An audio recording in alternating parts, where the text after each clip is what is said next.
So all of you are using my software if you want or not. So 30 billion downloads in 2024. And probably, I don't know, this year, how much it will grow, keep growing. I don't know. Everybody still consume more and more modules from NPM. I don't know why. So big question that everybody asked me to do this talk. They all ask me one single question all the time. Is Node.js dead yet? This is the question that people keep me asking all the single time, every single time I'm doing a talk, okay? Okay, good. Yeah, so the question is, well, I'm going to ask you this question. And so this is, we're trying to answer this in this talk.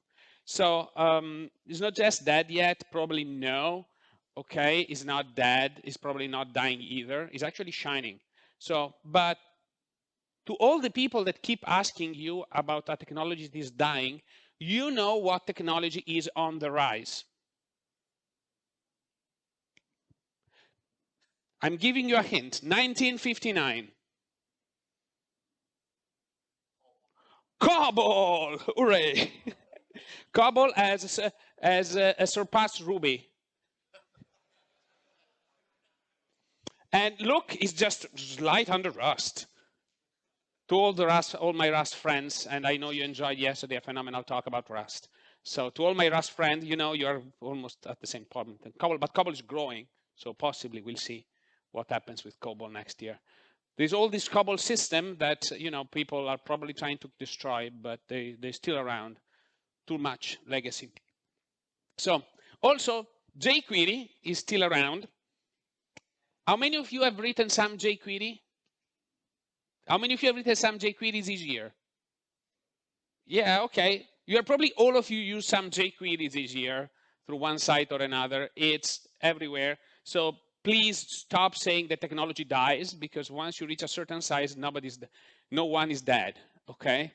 1959, also jQuery, probably not the top notch of the tech anymore, but things are not dying. Okay, so let's talk about Node. Node, has passed the 15-year mark, actually probably 16 at this point. I need to update the cake. I need to ask AI to generate me a new cake. But also is the #1 technology of Stack Overflow. None of these matter anymore because none of you ask anything to Stack Overflow anymore. You only ask the AIs. So Stack Overflow is dead. So that's probably a good thing. Also, quick answer for a lot of people, bundling NPM and Node was not a mistake. All the people that tells you should unbundle NPM and Node want actually probably to destroy Node itself, okay? The NPM essentially solved one problem, which is reusability of software at a gigantic scale, at a worldwide scale. Now also your Node modules folder become a black hole because you don't know how many thousands of dependencies are there. But having said that, it's the biggest repository of registry of open source software that are ready to install. And there is a reason why so far most of the AIs right now use this thing called MCP, and you run random software on NPM from NPM every single day without even knowing it's downloading, and I can, installing worms. Also module usage grow. Okay, these are the downloads of Readable Stream, which is my fourth most downloaded module on NPM. Shouldn't be, to be honest. It's a module that should die, okay, but it's there. And it's a copy of the stream module from Node, but consumable by everywhere. It also grows typically 50% year over year over time. Also, downloads are going up, okay? One thing that went up is the number of downloads of header files. Do you know why we track the header file download? Okay, so all of you use NPM, and when using NPM from time to time, there are native dependencies. And native dependencies are typically, needs to be compiled. Sometimes you can download a pre-bundle, a pre-compiled version. Other times you need to compile it on your machine. This is where you need to install Python, the the compiler, I don't know, Xcode tools, this level of GIP. How many of you have a Git problem with Python 3? Okay. So fine, yeah. Anyhow, every single time you do that stuff, it downloads the headers from Node.js. And so we track the headers.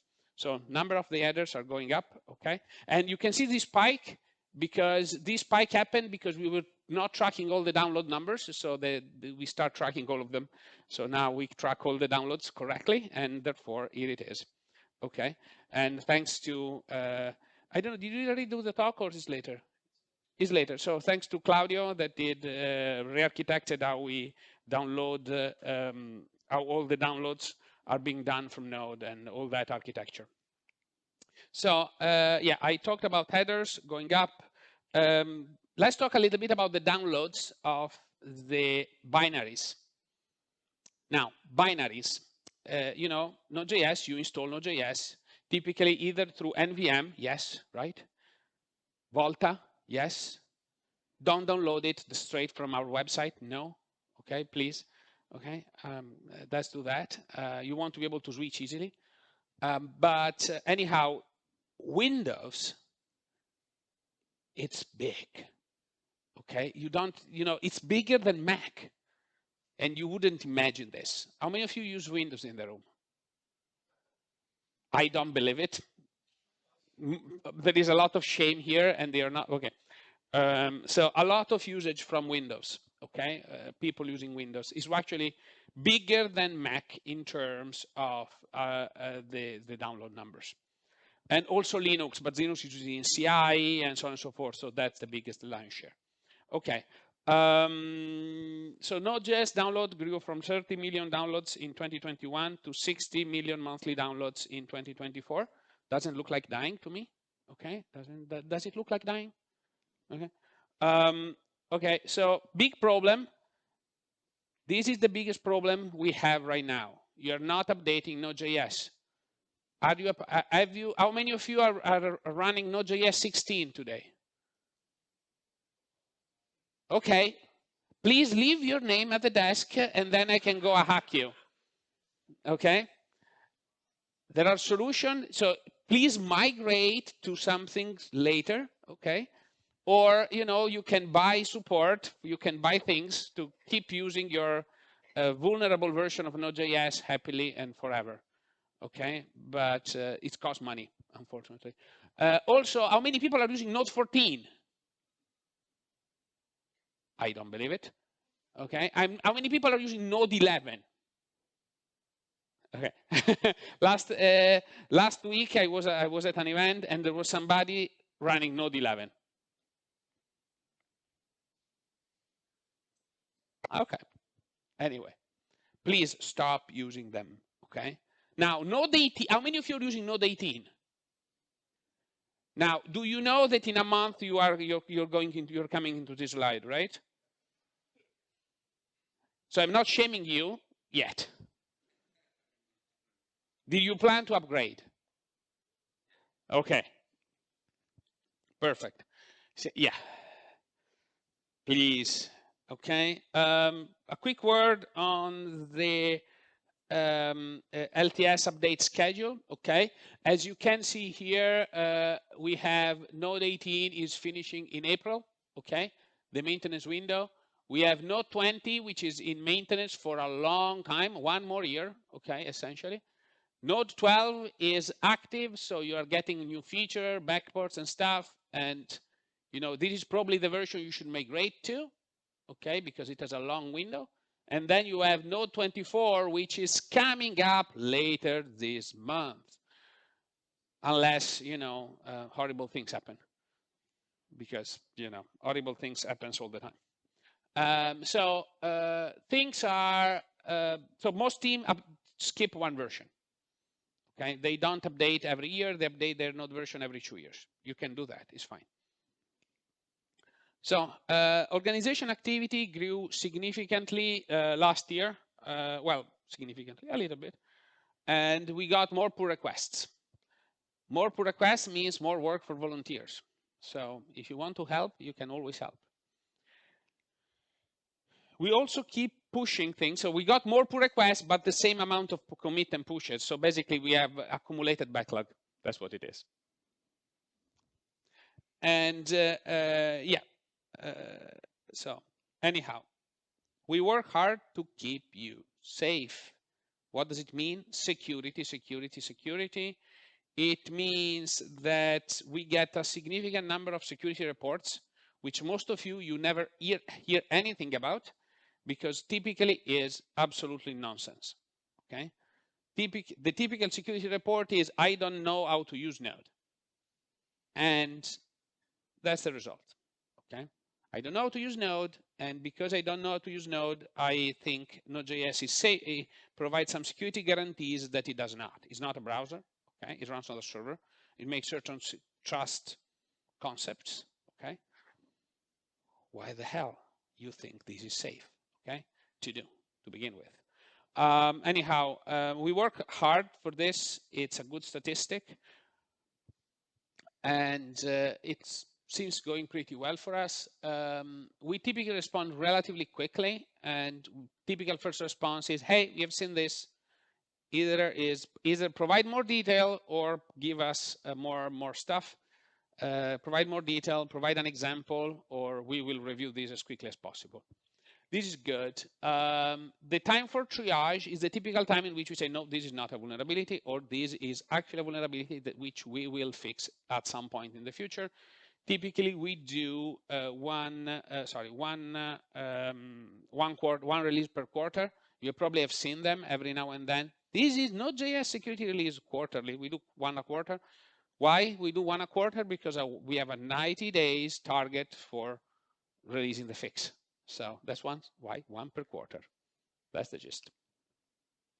We got some grants for all this security work. So thanks to the Alpha Omega project that provide us some money. Okay, we got some funds from 2022, 2023, 2024 to do this work. So it's not bad. Okay. And by the way, this is the only money that Node.js has. So Node.js has no money. Okay, to be clear, it's you know, how much money did you get? This is the amount of money we have. Okay, and we have all spent it. Okay, the funds for 2025 is half of this, 150K. So not great. So so what did we? So we had no money. The only money we had was for security work. Okay, nobody security work is very hard to do it without having some funds, because it's completely silent. If you do a good job, it's silent. They don't see you, and you know, it takes a certain kind of volunteer to volunteer their time for doing something that's completely unseen. So what did we ship in the last few years? Okay, so first of all, we shipped ESM. Okay, you probably are using ESM every day. You know, it's we shipped it. Okay. Despite everybody saying we never will ship it. We have shipped threads. So if you ask to all the people, all the training courses that says that Node.js is a single threaded JavaScript runtime, well, I'm sorry. I still see in a lot of slides, by the way. So yeah, we made fetch happen. This is probably one of my babies. So we made fetch happen. Did a talk about this in 2018 or 2019, and then a few years later we shipped it. A pandemic happened in between, so maybe we slow down a little bit. So no, you can use fetch, okay? And finger crossed it does not leak memory. This has been hard. We also did a lot of work on web platform compatibility. So most of the stuff that you can find on the web, you can find it on Node. If there is some specific API that you want to contribute, possibly we can accept that contribution. So if you want to do the work, or your company want to fund that work, happily, we will be very happy to review the code. We shipped a lot of promise integration, which is good, very useful. Okay, I use this all the time, specifically read file for promises. I also use top level await all the time. Top-level await is great. You can only use top-level await for ESM. It makes for demos such as this so much nicer. And we shipped Node test. Okay. Oh, sorry. We ship Node-only modules. Okay, which means it's a colon Node colon, because unfortunately the ecosystem. I don't know if you try to release anything to npm, but there's no names anymore, and the npm support is not releasing old names at all anymore. So the net result is the name register is gone. Okay, because the name register is gone, then we decide, well, if you want to ship something new, we need to have our own namespace. So we added Node colon, TLDR. We have watch mode, which it means you don't need to install NodeMon anymore. How many of you are using NodeMon? Okay, stop. What is it? Yeah, I tried this, it didn't work. Okay. We shipped async local storage. I don't know if you know about this. Have you ever heard about React Server components? Okay. It works because we shipped this. So without this, it will not, React Server component will not be a thing. Please. Okay. Also on Node 24, it will get faster. So, which will be really, really good. Free performance for everybody. Everybody loves that. So we're getting it's getting significantly faster. We are shipping web crypto. I don't know if it's useful or not, but a lot of people find it very useful to be able to reuse crypto code between Node and the server and the browser. So it's also fast, it's also useful, cryptography, you know. There's nothing, we're not trying to sell you Bitcoins. So util parse args, this is one of my favorites specifically because I saw that I don't need to install Minimist or some other library like that. It's built in. So Node.js don't need to do it. If you want to write a simple CLI, you don't need to install any dependencies. You can just write it and use it in your script. Very useful for quick project automation without installing dependencies. I love it. We shipped single executable applications. I don't know if you ever tried this, but single executable application allow you to create a single binary of Node.js plus your code. This allows for easy distribution. So if you want to say, hey, it is my binary, run it, is my CLI, take it, works. With quirks. We're still working on it, it's still experimental. If you want to be engaged, we probably need volunteers. We ship the permission system. It's still experimental on Node 22, but it's going to be stable soon. So, well, it's stable already on 23. It's going to be stable in Node 24, which means finally you can say to Node, oh, please don't read from, only read from this directory where I'm running my scripts. Okay. If you are running on a sensitive system, probably this is a good idea. Another of my favorite, which is the Node.js test runner. I don't know if you ever tried this. It's a game changer, okay? Together with another feature that I'm going to talk to you a little bit later, but it's one of my combo features. 3 features that goes all any hand, and it's great. It also has experimental test coverage, and yeah, it works super well. How do you use it? Well, you just write this, and it just works. Okay, you don't need special runner. You can just run this file. It will do its magic. Fine. And it generates decent output, so you don't need to install fancy things and so on and so forth. Everything is built in. It works super, super well from all intent and purposes. We shipped WebSocket. This was another issue with, I don't know, 500 comments or something on NPM, on our tracker. Everybody wanted WebSocket. I don't understand why the WS module works so well.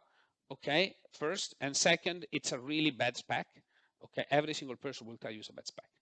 Okay, so don't worry about this. But everybody wanted native WebSockets. Here it is, native WebSocket. Probably you shouldn't use it, but you know, it's there. If you want it, you can pick your poison.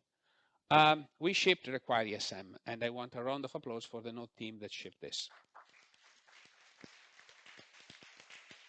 So starting from Node 22, latest Node 22 as this, you can require any ESM module automatically if they don't use top level await. That's fantastic. Please use this, okay? Let us know if there are bugs, okay? And this is going probably to become the future, okay? It's the future of Node. Again, thank to everybody that worked on this. It just works, okay? You can literally do load a require ESM module. It just works. On top, .mjs is not needed anymore. So if you didn't like Michael Jackson script, you can pause your time and you can decide that this was not such a thing anymore, and you can remove your the concept of MJS from your life. You just need to put, if you don't want a noisy warning, you can just, it will work, but it will be a little bit slower. If you don't want the noisy warning, you can just put type module as said in your package.json. We just said something nice. It is, you see, add type module here. And you will need to do this, okay? And the noisy warning will go away, but at least everything would work fine, okay? Then TypeScript. And there is a talk on this. I'm not going to go into that talk. This is my second feature. If today you're not using a combo of Node.js strip types plus the node test runner together, okay, you're probably making yourself a disservice and, you know, really working like it for some years ago. Like if you try to, that approach is literally super fast, just strip types as your linting, and that's super good. Okay, it's super fine. These hopefully will get stable sooner rather than later and enable on Node 22 out of the box. Okay, so the question is, how many of you are using any of these features? Okay, less than half the room. Stop using Node like it's 2015. Please, okay? Really, then you complain, oh, Node.js doesn't do this, doesn't do that. No, it's just you that are not using those features, okay? Please use the new features, report if there are bugs, report if there are things that you can't do with the new features, okay? So a little bit on how Node.js work. So Node.js, maintaining Node.js is not that easy. In reality, we need people. It's a volunteer-based organization. There is no company behind it. There is no one, there's no boss, okay? There are volunteers, okay? The key question is, how do you find a volunteer? You don't, okay? You need volunteers. We need people to start working, keep working on the project all the time and keep the system, the project inclusive. So how is the project run? Well, the project is managed by the OpenJS Foundation, provide legal assistance essentially, and provide and owns the trademark. That's the first thing. Then the most important group is the Node.js collaborators. Node.js collaborators are the people that literally review the code and do the work, okay? Typically, it's people that have contributed long enough in the project that they can help, that they can help you in sorting out all the issues. And they review the PRs, they start CI, they do all things. So, however, they work in a consensus-seeking world. Consensus-seeking means that if we are in disagreement, if two people are in disagreement, well, things can get stuck and take some time. And in that case, you know, you need somebody to make the final decision. We have no company. How can we make it? There's no CEO, there's no boss to make a final decision. Now, how do we make that decision? Well, there is this thing called Node.js Technical Steering Committee that is the, you know, the final decision maker if two people don't agree with the direction in which they're going. So, and typically it calls for a vote, okay? What does the Node.js TSC does? Very little to some extent, or a lot, depending. First of all, it handles security. So it's a lot of security obscurity work, essentially. So security obscure work, okay? It does set the release dates and typically points out on the generical technical direction of the project. Do we want to ship this? Okay. Do we want to use core pack or not? Okay. We do this kind of decision. I'm sorry. And yeah. So that's it.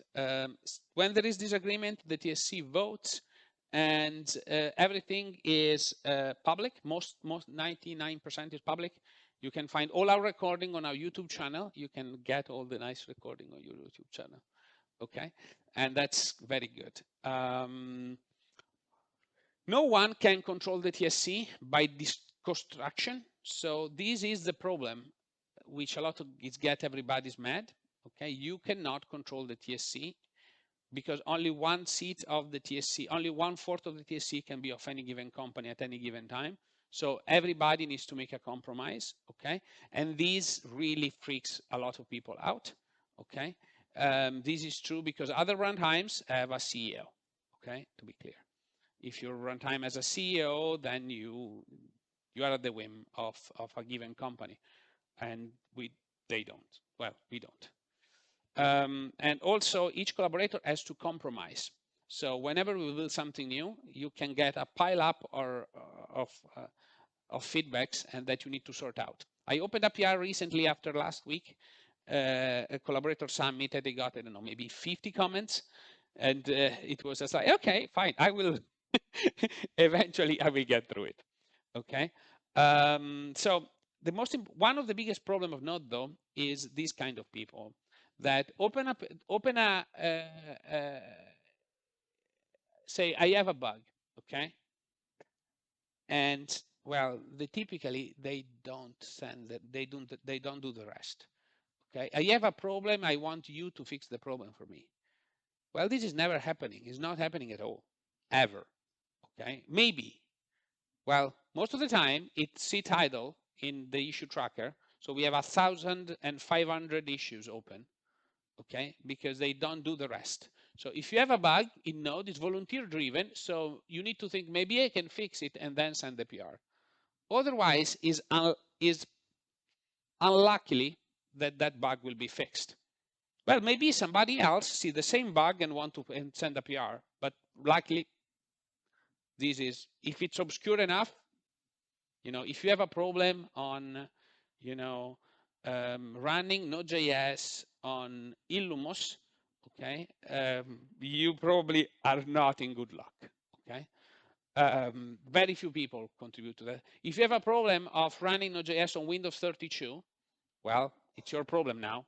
We have cut support for Windows 32 because there was nobody wanted to work on it at all anymore. Okay. Anyhow, it depends on the subsystem, it depends on things, but it depends on you. Okay. So please send the APRs. Okay. But then the question is, but how can I am a company? The question that I get all the time: I am a company. How can I don't have the skill? My developers don't have the skills to fix the bug. How can I get the bug fixed? Well, there are quite a lot of collaborators and contributors that have their GitHub sponsorship thing open. Okay. You can, most of them, contact them. They will say, okay, let's find an agreement to do something, put some money in the pot, and you get the fix. Okay, more or less that can happen. Okay, you can also try to contact the foundation directly. You can contact the TSC directly. You can contact a lot of companies that are doing this work, and they are helping this every single day. So please, and we are trying to make this easy. We'll try to make this easier in the rest in the future for people to find who can do the work. Okay, so I have 2 gifts for you. Well, 3. Okay. The first one, did you sign up for the Lego booth for the Lego raffle outside our booth at 3:30? Okay. Also, did you get? Okay. Do you still want the raffle? Did you get the raffle? Okay. Then the second thing is, okay, more people for the raffle of the Lego. Okay. Then the second thing is, last week we launched a book. It's free. It's paid with your email. We'll spam you. Okay, I'm sorry. You can unsubscribe after this. It's 296 pages on running Node.js in enterprise environments companies. Okay, showing the new things. Okay, showing things to do in 2015. Well, no, 2025, sorry. Showing what to do in 2025 and stop doing a lot of things. We don't talk about bundling, for example. So it's great. Check it out, okay?